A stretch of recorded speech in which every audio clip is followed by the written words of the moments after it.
welcome to Let's Talk Diz, a show that gives you everything you need to know to help make your Disney vacation as magical as can be in just about 20 minutes. I'm your host, Jeff Coviello. With me each week is Disney Master Sandy from Easy Diz by Instant Impressions Travel Services. Sandy, how you doing tonight?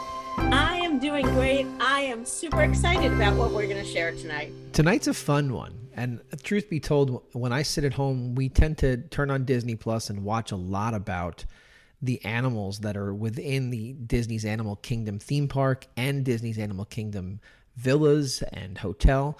Tonight we're going to talk about a special experience. It's Starlight Safari at Disney's Animal Kingdom, Kidani Village. And I'm going to be very honest with you. This is not a brand new tour. It is new to me. I've done all the theme park backstage tours. I haven't done all of the Animal Kingdom tours because I'm not a huge animal person. But let me tell you, this one made me fall in love with so many things about the savannas. Well, so let's kind of set the stage first, because I'm coming off of literally, before we record this, watching one of these National Geographic specials that they have on Disney Plus. For folks that are unsure of the whole layout here, there's Disney's Animal Kingdom theme park, there's Disney's Animal Kingdom Lodge, and there's Disney's Animal Kingdom Lodge, Kidani Village, right? So we've got these couple different sections that we're talking about here. Tonight's experience is at Kidani Village. So it starts at Kidani Village. That middle one that you were talking about, that original Animal Kingdom Lodge Resort, is also known as Jambo House. So that's kind of the distinction. We have Jambo and we have Kidani. And when we talk about the animals, everybody thinks that you can walk from the hotels into the theme park. No. A, that's not true. And B, I'm going to dispel myth number 2 for you guys here. It is not one giant savanna. There's a savanna that is for the theme park. There's a savanna that is shared between Kidani Village and Jambo House. And then there's a third savanna that Jambo House has on its own. Disney fans, ultimate Disney fans, they love tours. What makes this, I guess, unique from any other tour that maybe we've talked about or that any of your clients have decided they want to do? I think the big unique factor is while you are on stage, like Disney likes to say, which means you're in public areas that the public can see and that you may have seen before, even though you haven't stood where you'll be standing, this tour takes you backstage as well, and it doesn't require park admission since, as we said, it leaves from a resort. It leaves from Kidani Village. So give us the basics. Tell us exactly how this starts, what the actual specifics are, and then I'm going to pepper you with some questions along the way. You bet. And I'm going to start with an important basic if you're doing this one. Take Uber or Lyft. If you recall from many of our resort episodes, we talk about there not being resort to resort transportation. So if you're not staying at Jambo or Kidani, you can definitely take this tour, but you would take a bus to a theme park.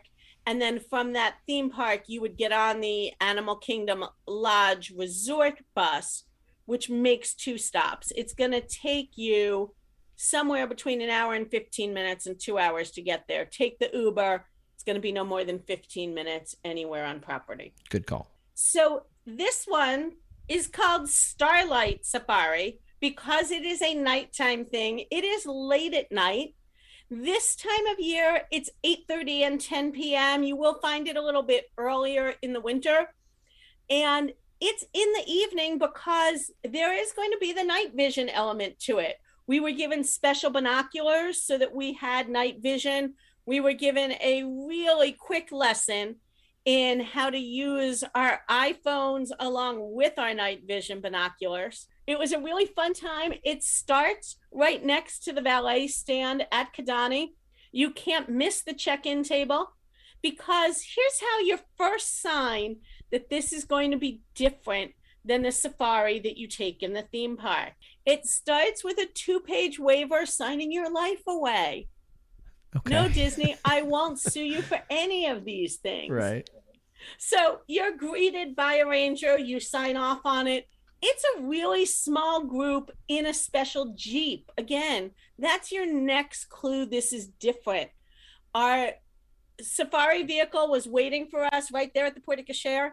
Unlike those rows that we're used to when we go on Kilimanjaro safari, this had temporary stairs coming off the back of the safari vehicle.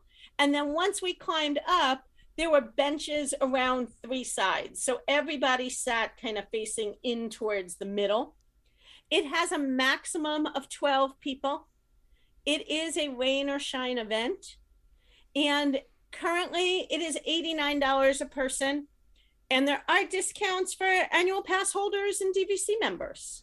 So I'm going to just go back to one of the things you said there. It is a rain or shine event. Is the back where you're sitting covered? Is it open air? How does that work? It's covered on top. Right, but there's obviously the sides are open where you would sides are open viewing. And honestly, if the sides were closed, you'd be disappointed. Right. Because you wouldn't have the same view and the same kind of interaction. So dress accordingly. If you're doing this in January and the sun has gone down, I don't care that you're in Florida. It's going to be cold. Put on a sweatshirt. So you said $89 plus whatever discounts that whatever your particular situation may or may not even have working for it. You mentioned there are two departures, currently 8:30 and 10 for this time of year. Did you get a sense of what the difference might be as far as what you would see in each particular voyage? I did it in June, one of the longest daylight hours of the year, and I highly encourage the early safari. Okay. I liked that we got out when it was daylight. I could see things in daylight. Then I could play with that night vision binocular, even though I didn't quite need it yet to master how to use it before it was dark. It's a 1 hour experience. I would say the first 20 to 25 minutes of my experience was in daylight. The balance was all in the dark. I also think if you're Disney nerdy like me, some of the backstage area that you go through, definitely better viewing during the day because it is not all lit at night when we were going back through it. So if you want that all dark experience, because you want more time to master how to use those binoculars, do the later one. If you want a little bit of a mix, I suggest the early one. Also could be a function of what you've done that day too. I'm sure as you're planning these things for folks, if you've got a very packed day, the 10 o'clock, that might be a tough one to get to. Definitely. And think about what I said before about Uber or Lyft. If you really don't want to spend for it, and let's be honest, you're spending $90 a person, the Uber or Lyft isn't going to be the make or break to your budget most likely. But keep in mind the 10 o'clock one doesn't end till 11. Unless you're there on super late hours, you're going to be hard pressed to take theme park transportation back. You could probably go literally from one end of property to the other, go from Kidani all the way down to Disney Springs and then transfer buses there. Just a big time suck for you. Yeah, it's a big hassle. All right, so we had talked about the different savannas, the different experiences. Just remind folks again, what savannah exactly, or what savannah areas, maybe plural, does this experience travel through? You bet. And if it's okay, I'm going to back up a minute and talk about how we got there, because I have to be honest, I knew where we were ending up, but I had no clue how we were going to get there. Okay. And so that was a little neat too, because we started to head out just like we were leaving to go to Jambo. We passed the tennis courts. We turned right on a road that was for cast members only. And honestly, about 30 seconds down that road, I really felt like I was in the middle of nowhere. And I think that's so important. We've talked before how Disney is 28 square miles, and what a small fraction of the space has been developed. We were less than 3 minutes into this tour, and I would tell you, there were no sounds of theme park around me. There were no sights of theme park. There were no necessarily sights of life. There was a lot of foliage.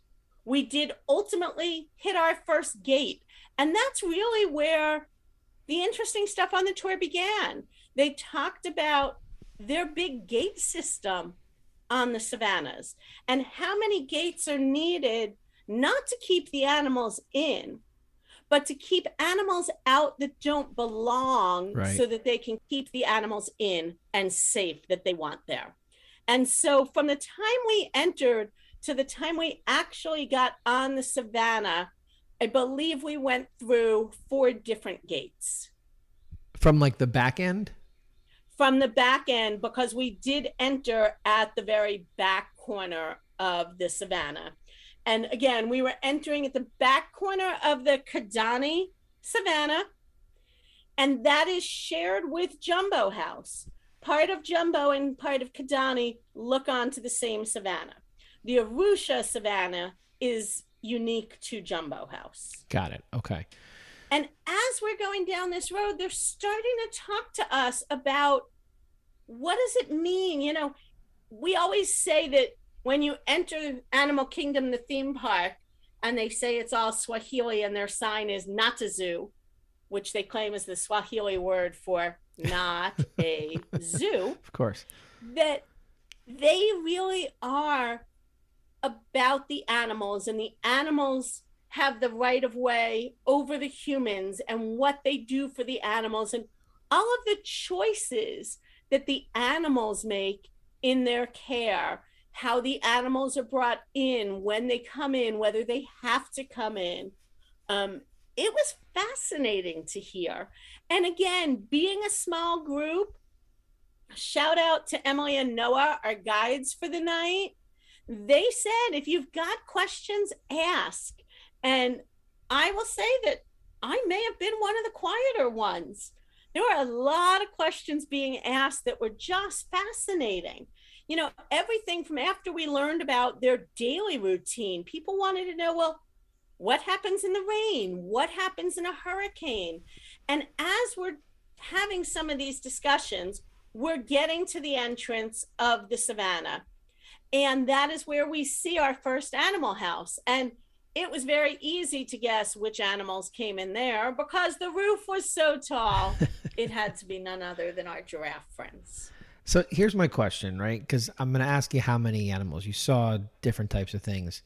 You know, if you're listening to the show and you've been to Animal Kingdom theme park, you've probably been on the Kilimanjaro Safari. How different is it from that? Because once you're there, you know, is the safari the safari? What's the main difference? Is that this would be something that is worth being the add-on? I'm not a big animal person. And I did this more to share with guests than because I had an interest in it. And my thought was a savannah is a savannah. Right, right. And that's not where I left off. Well, that's great. Okay, so that's a big deal. So this was huge. I mean, I honestly, I was texting people pictures while I was on it and saying, this is where you need to be next time you're here. And I never thought I would say this, but I would do this tour again in a heartbeat. And as a non-animal person, you know, I don't want to say that I don't like animals, but it's not my thing. I'm not the person who walks every trail at Animal Kingdom and stands at the gorilla cage for an hour just watching the gorillas. Do I do the safari in the park? Sure. Do I go, yeah, there's an elephant, there's a rhino. Is it neat? Sure. This was awesome. So if you've been on a balcony or even one of the viewing areas at Kidani, or maybe even some of the ones at Jambo, you can see during the day, you obviously see the animals walking the savannah, but you'll also on occasion see trucks going through. They're putting out food for the animals. Yeah. They're adding bamboo sticks, and you kind of see a dirt road pathway that winds around and cuts through in a couple of spots the savannah. That's where we went. And so because the number of vehicles on this savannah, I'm going to make a wild guess here, is about 1 vehicle to every 50 vehicles that goes through the one in the theme park. It is the animals' home. They, you know, they'll look at the vehicle. The vehicles definitely don't throw them off, but the vehicles aren't coming through every 10 seconds. So these animals are really doing whatever they want and happy to be roaming. They're okay with the trucks stopping. Sometimes they, you know, you would have thought they knew they were posing for that National Geographic show that you were talking about, Jeff, because some of them really played it up for the truck and the cameras. Some of them just went about their business, but we got that interaction. The truck made about 6 stops. And they did say to me, it's different every time because, again, the animals are for the most part free roaming. We'll talk about that in a minute. But they do stop at points along the trip. And once we're stopped, everybody is allowed to stand. So you don't get out of the Jeep, you don't pet the animals. But I'm going to tell you that I was within 3 feet of a giraffe. I mean, you'll see cool. From my picture, I purposely didn't, they were open air windows, so to speak. And a couple of my pictures that I took, I very purposely included the window frame. Sure. Because I wanted people to see how close we were to these animals. How many different species of animals do you think you saw? Again, I'm not the animal person, but I did ask that question. So there are 33 species on that savannah. There are over 200 animals. Wow. Okay. They did quickly after they gave me that number. So, but 47 of them are flamingos. So lots of flamingos there. It was really neat to truly be that up close. And again, this is not a knock on what you see in the theme park, but those of you who have been to Animal Kingdom's theme park safari before, if you were to just kind of take a second, close your eyes and think about the last time you were on that ride, I'm willing to bet you that if I said to you, did you hear noise from another vehicle? Did you hear the chains rattling as they were going over the bridge? The answer is yes, 100% yes. Did you see 2, 3, or 4 cars in your vision, in front of you, behind you, to the side of you, wrapping around the road? Yep. Yes is your answer, which I love. 100%. The answer here is no, it's us. So when you say 12 people in one van, like that particular departure, that's all it is. It's a 12-person experience. There's not a second van with 12 There's not a behind second you. vehicle at 8:30. There are 24 people a night maximum, half at 8:30, half at 10. Okay. Besides one of the zookeepers, we were the only humans out on the savannah. So again, we stopped where we wanted, based on where the animals were, based on what we wanted to see. Cool. It was really an awesome experience. What about any neat facts that you learned? Anything? I mean, you said people were asking questions left and right. So what did you learn, either about specific animals or about the way that they care for the animals, or anything that, about the whole process? We learned a lot, and a lot of things that I think some of it you think about, some you don't. They talked about animal training, and when they first gave that phrase, I'll be honest, it rubbed me the wrong way. Why? I hate to say it. It sounds like some of the articles that you read about circuses gone wrong. Okay. And so I kind of cringed until Emily went into detail about what that training is. And so it's game playing with the animals to allow them to be part of their care. So she talked about things like, for example, a giraffe out in the wild never gets a pedicure. No kidding. However, giraffes, just like humans, get calluses on the bottom of their hoofs and things that really hurt them. And so in a zoo, they kind of force that foot care on animals. In Disney, they do a series of games with the animals, and it's all about game playing in the beginning. And, can you step up here and we'll reward you with a treat and different things. Right. And then they can participate in their care. And if an animal doesn't want to do training today, the animal doesn't come in. Right. So I liked that the animals kind of made that bit of control. I also liked the interaction they had. Again, these animals are not domesticated, but they're not wild. Correct. And that was one of the other questions that was asked, is if there was a need, could every animal on the savannah be put out into the wild tomorrow? Not that anyone thought Disney was going to do that, but could they? And the answer obviously is, of course they could. How well would they survive? Not very. Right. They are used to not having to forage for their food, not having to deal with other animals that might be predators. And they're used to that human interaction. She was explaining how every animal gets that interaction. With some of the animals, like the giraffes and the Collie cattle, those ones with the big horns, Right. they do it through a protected thing. They're kind of on the other side of a half wall from the animals so they can't be smushed. Because as domesticated as they are still wild animals. But then something like an ostrich, she was talking about how they hug and snuggle the ostrich. And I just thought that was cool. One of the things that again, as I'm explaining this to you, literally we just watched this tonight, that I thought was interesting was some of the stuff that they do at the park is they'll play with food, and it's like they were making meatballs and shoving it in a pumpkin for a tiger to kind of, nestle through. Did you learn anything about the food that they use, maybe for some of this training or just in general to take care of the animals? Again, I'm going to say it's a fact that surprised me. All of the food that is served to the animals is the same food that's served to a guest. So if an apple, this was her example, if an apple isn't good enough to be sold to you and I, it is not good enough for their animals. It's not that, the banana has 12 brown spots and so we can't sell it and we give it to the animals.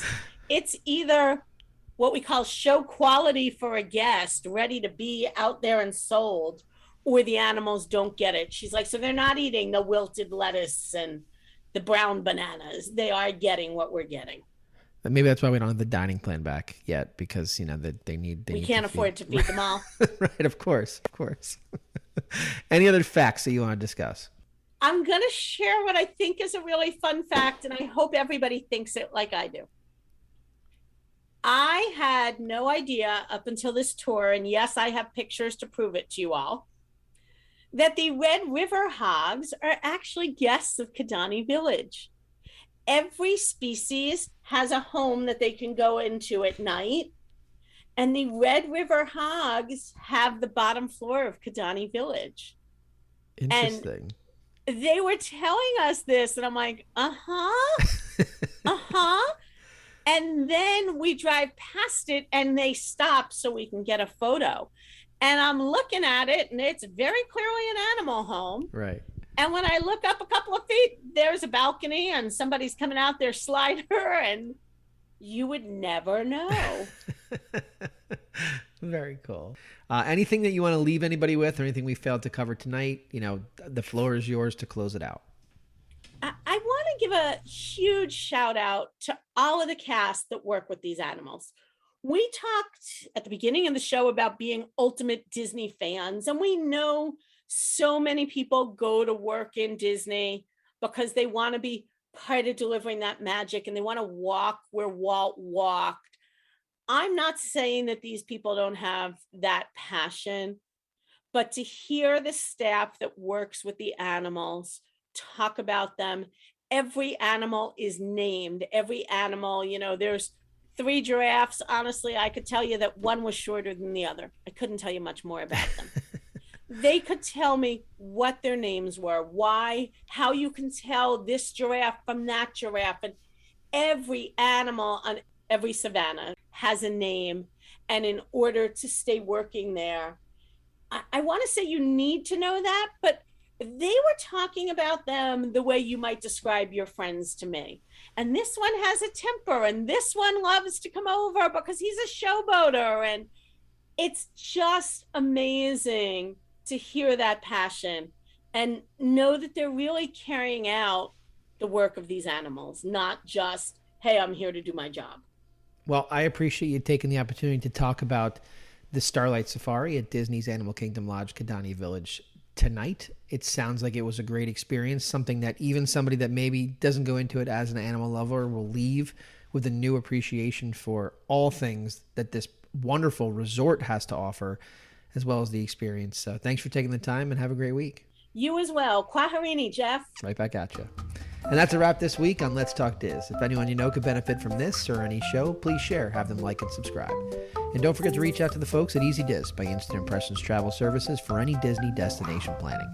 Make it a great week, and as always, keep making memories.